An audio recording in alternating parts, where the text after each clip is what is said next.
Patrick Bateman. This is from his Pinky Psycho collection. And I do need to take it off because it is very, very noisy.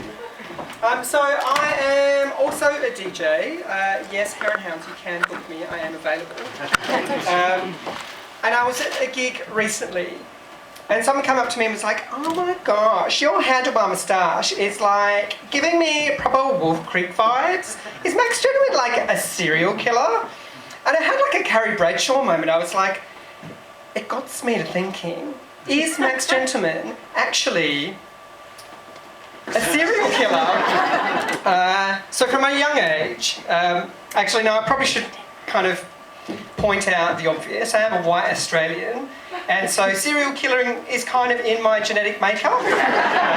Thank you, colonial Britain. That's probably the only trigger warning that I should probably tell you about. Actually, no, there's a lot more coming, but you know, if you are kind of worried about that stuff, then maybe, I don't know, there's the exit. So from a very, very young age, I always thought that I was either going to be I would die a gruesome death at the hands of a serial killer, or I would become a serial killer. Yay! All of my role models were violent murderers, so like Henry Lee Lucas and John Wayne Gacy and Jeffrey Dahmer and Eileen Wuornos and Inspector Gadget. All of them, there were very many of them. And my friends that I kind of, the friends that I sort of made at art school, I went to art school, they also had kind of fairly suspect kind of predilections. I met a guy called David, and I was supposed to go to David's house on a Friday night for some drinks before going out one night. And so I called him, and the phone just like rang and rang and rang. And this is in the olden days where we had like, the umbilical cords to the house, and it kept going. And finally he answered really out of breath, and he was like, just been watching a movie. I was like, okay, what have you been watching? Do you know that movie Monster? I'm like, yeah, with Eileen Wuornos, like Charlize Theron, she was amazing. And he's like, yeah. Do you remember that scene where she strangles that woman to death? I said, yeah, it was quite traumatic.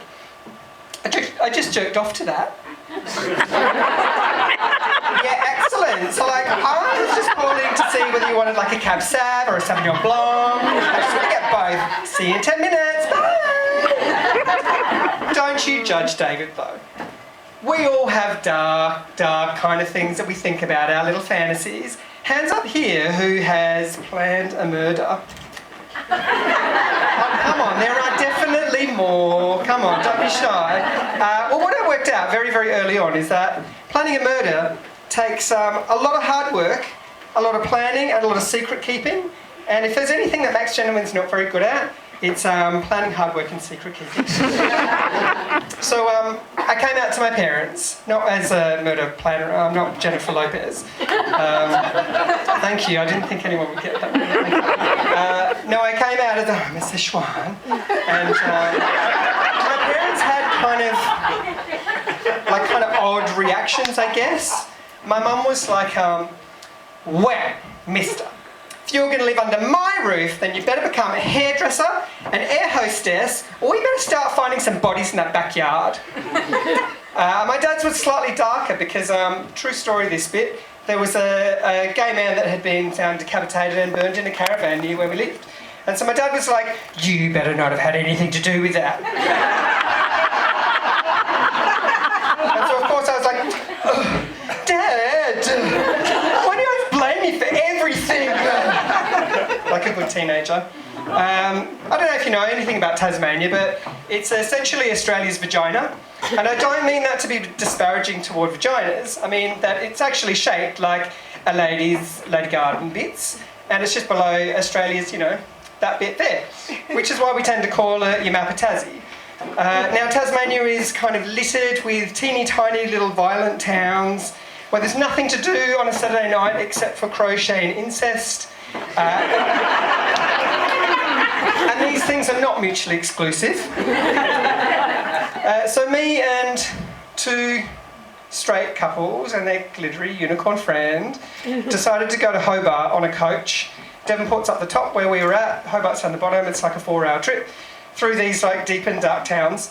And it was like on a Wednesday night, it must have been like 10 o'clock, and we're the only people on the coach. And so we stop off at one of these little towns and we pick we pick this guy up, and he's like maybe mid-30s, kind of stocky, has like a stench of piss and death, like not unlike my type, I suppose, and carrying this duffel bag. And so he sits in the seat in front of the two girls. And after a couple of minutes, he kind of peers through. I think I'm going to have to put this down now because I'm going to need to use my hands for this bit. That seems kind of low, doesn't it? I can still do it. I can do it. He peers through the seats like this and points toward the girl's crotch and starts going, and so the boys get out of their seat and like, you better get out of those girls' faces, we're going to smash your face in, mister. They're teeny tiny little teenage boy voices. And so the coach driver hears this and he's like, what's going on back there, fellas? Someone's going to get kicked off this coach. So we explain the situation and he's like, you better sit down somewhere else. So the guy does, and he gets up and he sits in front of me. And I was like, la la la la la. I always fantasise that I'd end up decomposing in a ditch somewhere. And I really hope that it wasn't this weekend because I've got tickets to Fugazi and I really want to go to Hobart. But he's quiet, he settles down. But after about maybe 5 minutes, I hear this. Zip. And the duffel bag is open. And I start hearing this.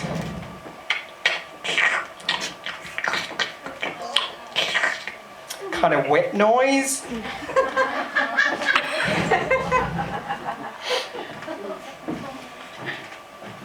I hope you're all planning to sleep well tonight. Maybe take it to Mazepam before bed, I don't know. Because then he starts falling asleep. His head starts nodding off. He's doing that whole like thing. And then he finally falls asleep. And I hear this thunk. And the duffel bag has fallen off his lap onto the ground.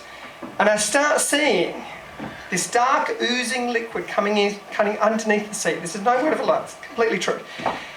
And these teeny little animal entrails and heads rolling into the aisle. And me and my 4 buddies gather together and creep to the back of the coach and start shivering and shaking. And all I could really say was, I don't want to be a serial killer anymore. I'm going to have to become a primary school teacher. And let this be a word of warning to any queer serial killers in the audience tonight. I have been Max Gentleman and you have been lovely. Thank you.